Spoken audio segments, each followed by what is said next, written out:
What's up YouTube, I'm Mike, and today I'm back with another video talking about Anadrol. I made a video recently when I started Anadrol, basically breaking down how I'd felt in the beginning of the first week, and so I want to do a little follow-up video talking about what the entire cycle ended up being like. So I ran a cycle, I just added it to what I was already doing.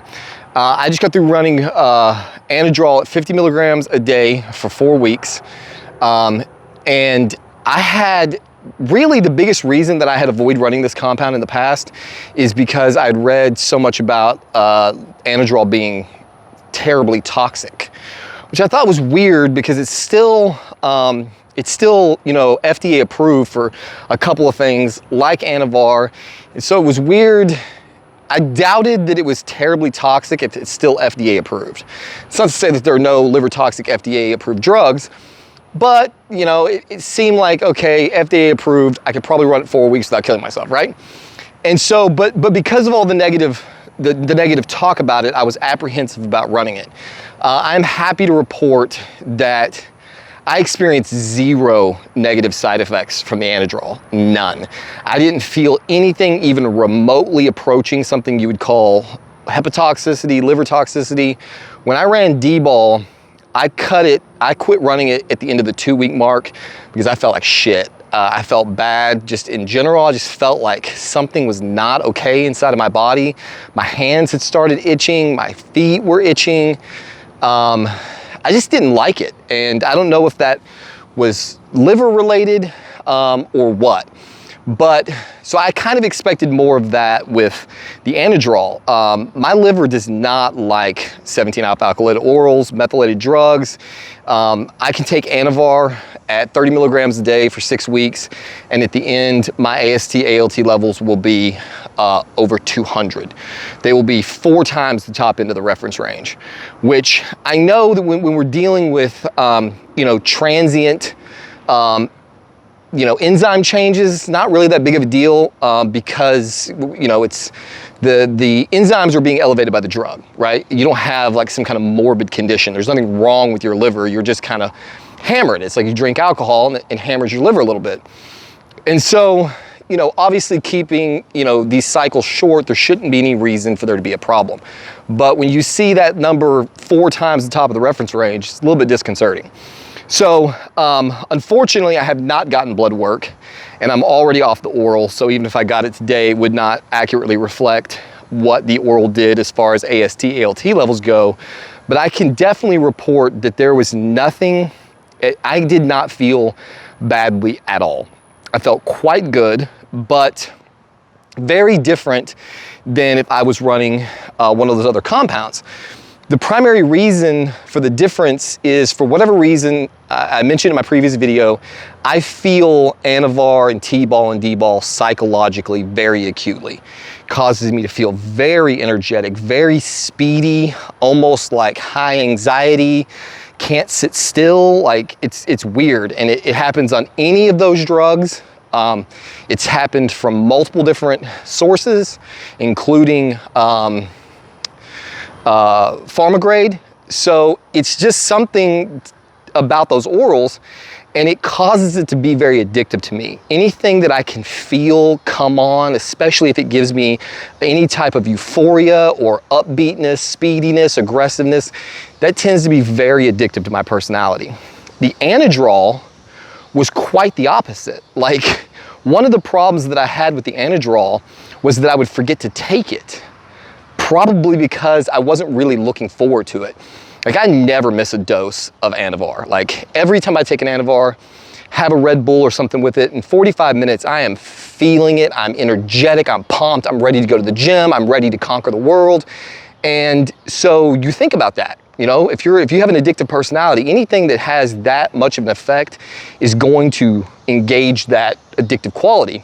And so the Anadrol was so laid back that I would often just forget to take it.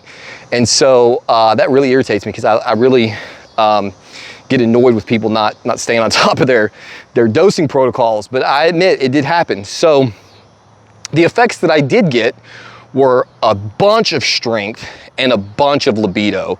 And there was kind of an aggressiveness there, you know, because I'm already on trend, so sometimes it's kind of hard to tell when you're running so many compounds, like where something's coming from. But I had been stable on my trend dose for a while. And so basically I'm attributing any change in the way I was feeling to the Anadrol. We had gotten to the point where we were back to, my wife and I, back to 2 times a day, sometimes just once a day. When that Anadrol kicked in by the end of week 1, I was really sexually aggressive again. I was thinking about it constantly. I was pursuing it a lot more. And so that definitely seemed to come from the Anadrol.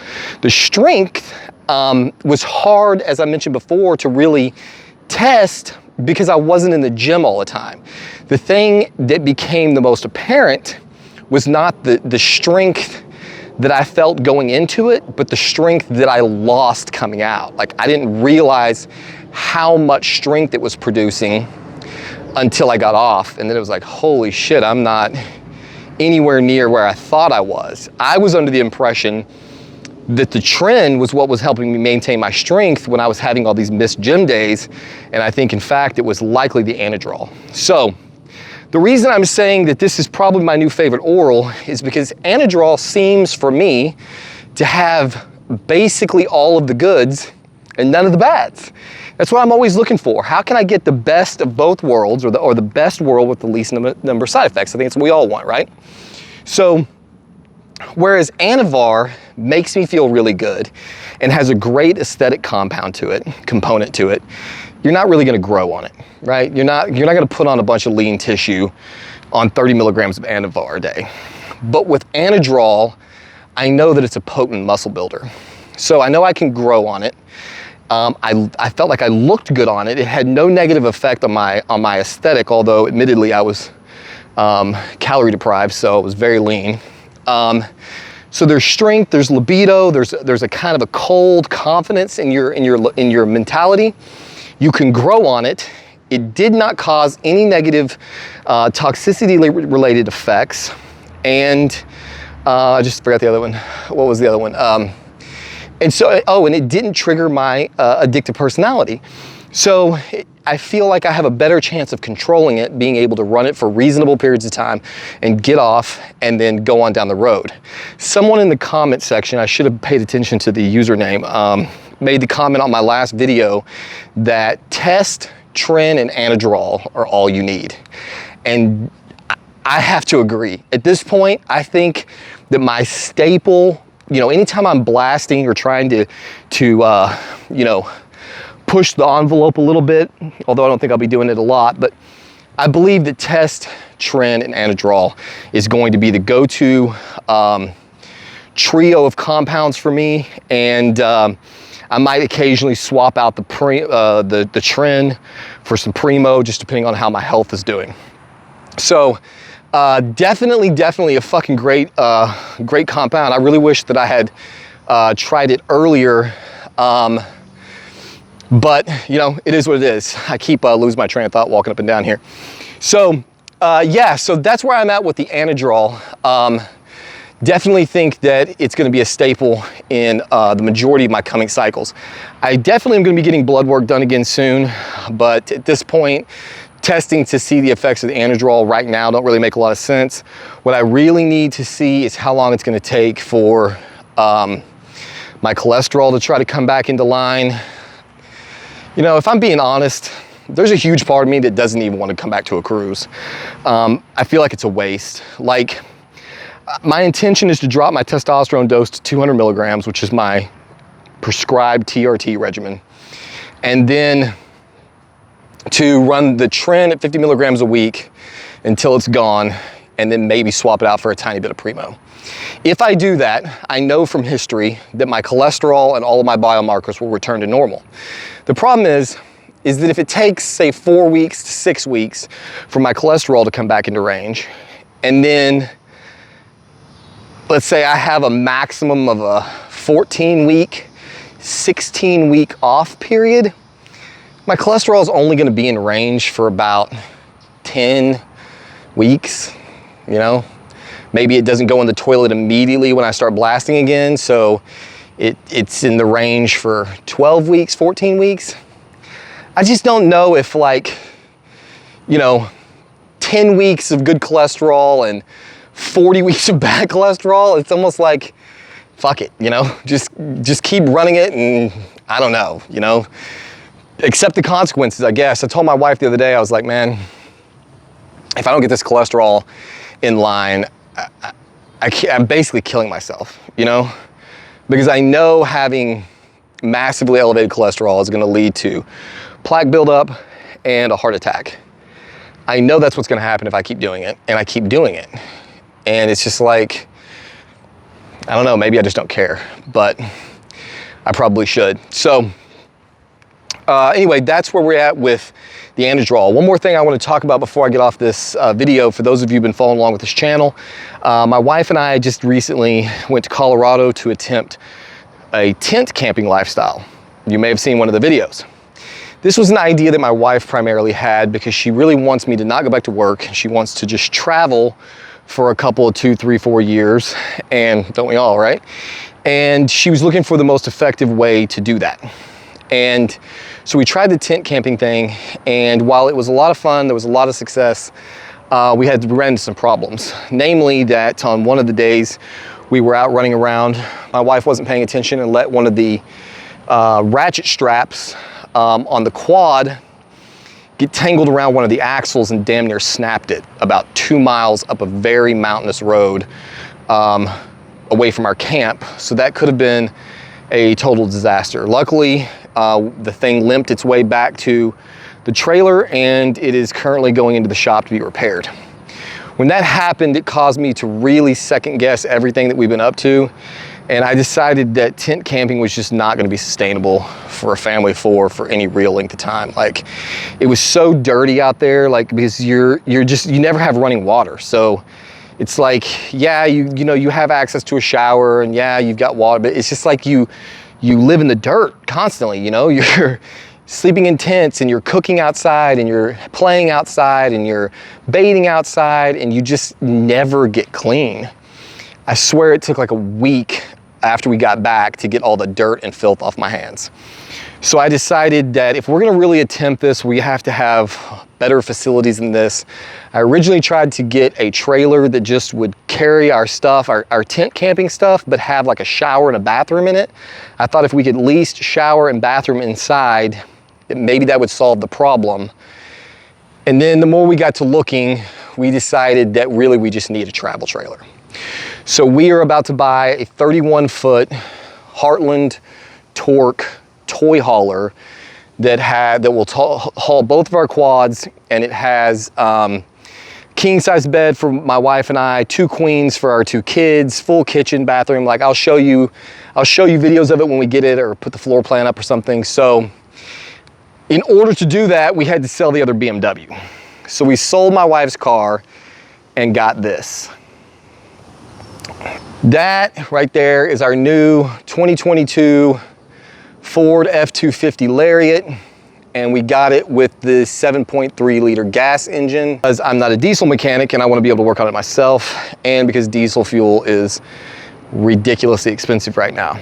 So that new truck is going to be towing a 31-foot toy hauling travel trailer that we are going to attempt, again, to travel the world, travel the country at least, to our heart's desires.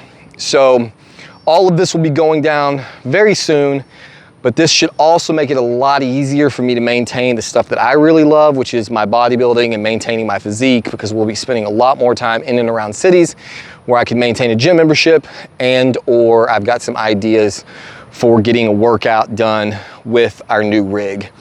So those videos will be coming up, possibly. I'm not entirely sure. I'm gonna like, I think I may just leave this channel, the bodybuilding fitness stuff that I've grown it on, and do a separate channel for all of our travel and stuff. I'm sure some of it will pop up, but I just don't think the audience that's gonna be interested in all of our travel videos is gonna be really excited when they get a pop-up message that says, a new video has been posted titled, I ran Trenbolone for a year and this is what happened. Like, I really don't think those two communities are gonna mix very well. Maybe I'm wrong, we'll just see. So if I decide to do another channel, then I'll put up, I'll talk about it on here, and any of you guys are interested in watching the disaster that I'm sure this is gonna be unfold, then you can go over there and check that out. I say disaster because, like I said, I bought 2 quads. They were brand new and cost like $30,000 combined. And in the first 2 weeks of having them, my son rear-ended me in one of them and did $100 worth of damage. And then my wife nearly destroyed the other one, and that's costing us $500 and a whole bunch of downtime. So, I don't know, man. This family of mine is kind of striking out on the reliability factor here. I'm gonna need a lot more reliability out of my people because they're making this very expensive. But anyway, you guys don't care about that? You're like, just shut up and tell me about steroids, man. We don't care what you're doing with the rest of your ridiculous life. So like I said, maybe that's what you'll get. Just the steroids and nothing else. Steroids and nothing else, but we'll see. So, Anadrol is my new favorite. If you're gonna try it, make sure, as always, this is not medical advice, this is not legal advice. Don't break the laws in your country. Go to see your doctor, get your Anadrol prescribed legally, pay 1,000,000% for it, and I hope you get the best gains possible. As always, we'll see you on the next one.